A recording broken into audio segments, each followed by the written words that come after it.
Peter, when did you first learn that your book had ignited these 3 investigations in D.C., New York, and Arkansas?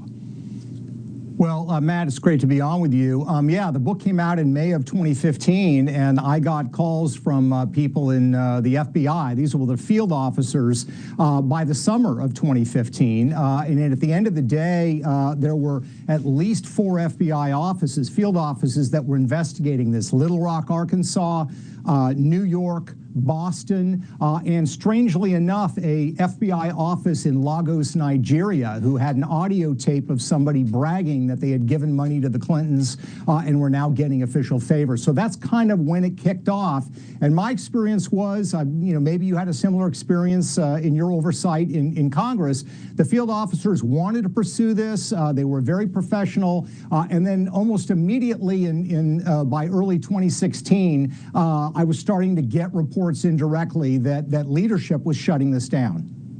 Did you know at that time who in leadership? Because it seems from what Kash Patel has put out that this really did come from the very upper echelons of the DOJ, and it's the type of stuff like they accused us of. What's so crazy about this, Peter, is the whole time they were investigating Donald Trump for obstruction of justice, they had just come off of the obstruction of justice wave of the last administration. Yeah, let me underline what you just said, because you're exactly right.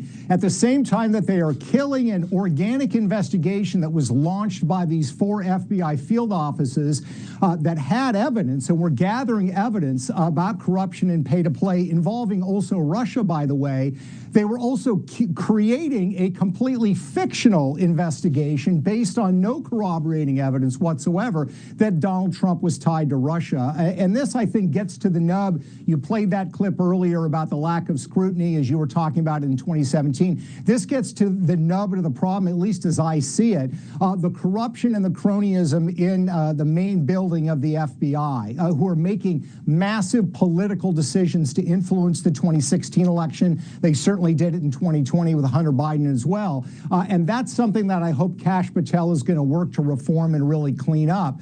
Because at the end of the day, if there are not major reforms, we're going to face this same problem going forward. At some point, Kash Patel is not going to be director. At some point, we may have a director that plays along the same way. So we need real structural reform. And what would that look like? A reform that would outlast the very good people like Kash Patel and Pam Bondi that we have in these positions now? Well, I think the key is transparency, right? I give Kash Patel a lot of credit. He's releasing documents and material that is embarrassing, I think, to institutional FBI, of course, well before he was there.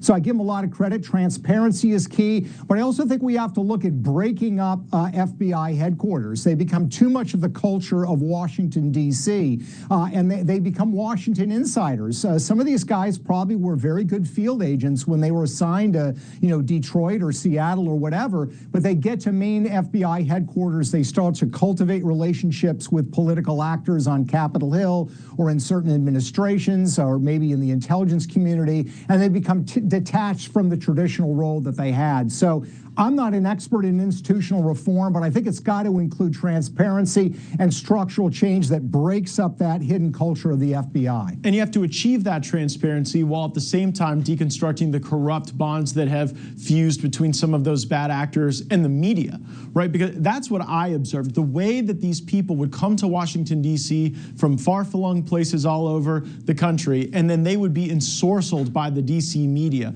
that they could be stars, they could be important if they leaked information, and then the media would embroider lies onto those leaks to try to really confuse the country. And the Russia hoax was central to that.